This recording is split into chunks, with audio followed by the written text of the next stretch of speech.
माता पिता की इच्छा में अपनी इच्छा बना करके अपने कार्य को हमेशा करेंगी तो एक आदर्श बेटी के रूप में वो जगत में स्थापित होगी, है ना।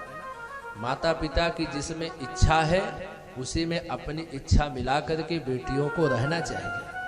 कभी भी माता पिता की आज्ञा का उल्लंघन करके अपने मन से कोई ऐसा निर्णय नहीं लेना चाहिए कि आज स्थिति ये हो जाए कि माता पिता की इच्छा कुछ है और बेटी कर कुछ रही है। जो बेटियां अपने माता पिता की आज्ञा का उल्लंघन करके स्वेच्छाचारी हो जाती हैं, उन्हीं बेटियों के साथ श्रद्धा जैसी घटनाएं भी हुआ करती हैं। आजकल खूब वायरल हो रहा है, एक बेटी की हत्या हो गई है ना, एक दुष्ट ने बिटिया को मार करके उसके 35 टुकड़े आरी से किया है। सुना है आप लोगों ने? नहीं घटना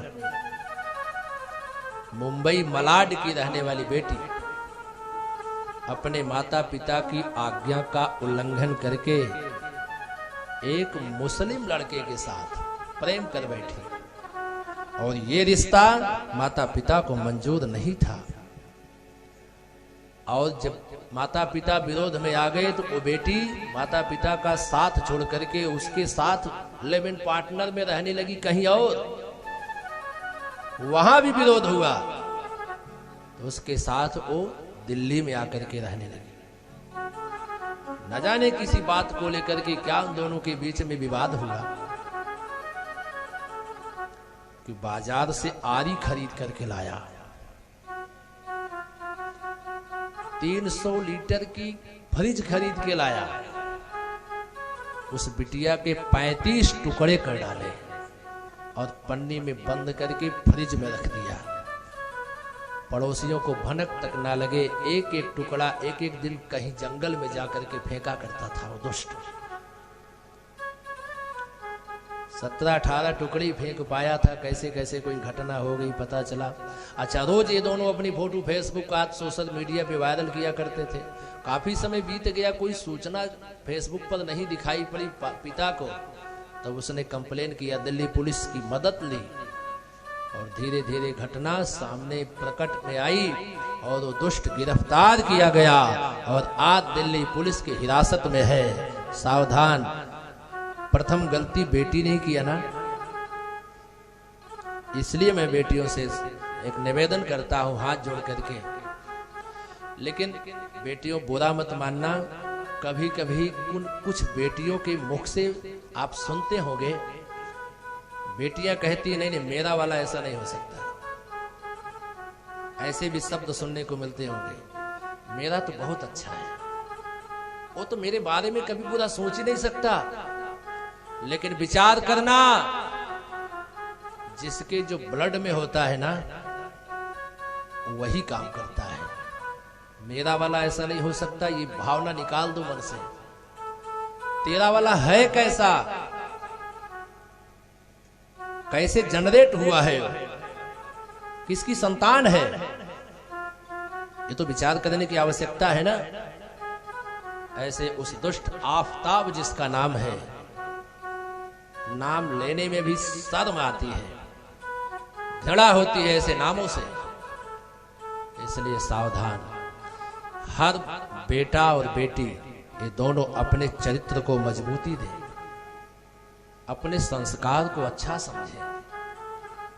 माता पिता की इच्छा के विपरीत आकर के कभी भी कोई बहन बेटी या बेटा स्वेच्छा से कोई निर्णय कभी ना ले। यही एक अच्छे संस्कार है, अच्छे चरित्र है। अरे आप विचार करो, जिस दिन तुम्हारे माता पिता ने तुम्हें जन्म दिया क्या खुशी रही होगी उनको। क्या यही दिन देखना बाकी था एक दिन ये मेरी संतान, मेरी प्यारी संतान मेरे विपरीत आचरण करेगी क्या? ये विचार माता पिता में कभी नहीं रहे होंगे।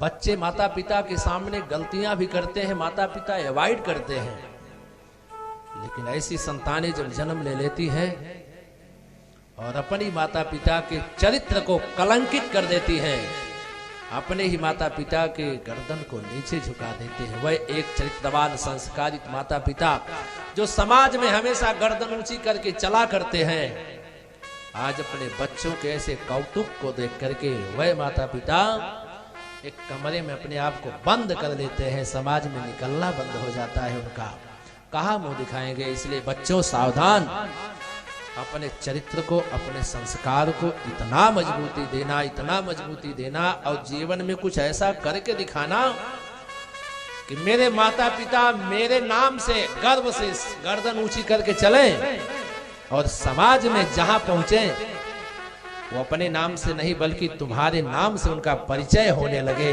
तब आपके जन्म को लेना सार्थक माना जाएगा। तब आपके जन्म की सार्थकता सिद्ध होगी। आप जाओ कहीं, लोग कहें अरे तो उनके पिताजी हैं, ये तो उनकी माताजी है। देखना, जिस दिन आपके माता पिता को ये लगेगा कि मेरे बच्चों से मेरा सम्मान इतना ऊंचा हो रहा है, उस दिन उनके जीवन में कितनी बड़ी खुशी होगी। इसलिए बच्चों, अपने चरित्र को हमेशा मजबूती देना। किसी दुष्ट के साथ ऐसी संगति कभी मत कर बैठना कि श्रद्धा बेटी जैसी हमारी भी हालत हो जाए। लेकिन मैं, आप लोग अगर हमारा साथ दें तो हम प्रयास करें कि ये बात निश्चित ही सरकार के कान में पहुंचनी चाहिए, है ना। सरकार के कान में ये आवाज क्या सरकार को पता नहीं? पता तो सब है, लेकिन ऐसे जघन्य कर्म करने वाले अपराधी को निश्चित ही मृत्यु दंड मिलना चाहिए, मृत्यु दंड मिलना चाहिए ऐसे दुष्ट अपराधी को। मैं तो कहता हूं किसी भी समाज का हो, कोई भी हो, किसी के भी साथ अगर ऐसा अत्याचार करता हो तो निश्चित ही मृत्यु दंड का ही वो अधिकारी होता है। इसलिए सावधान, चरित्र को अपने खूब समझाओ।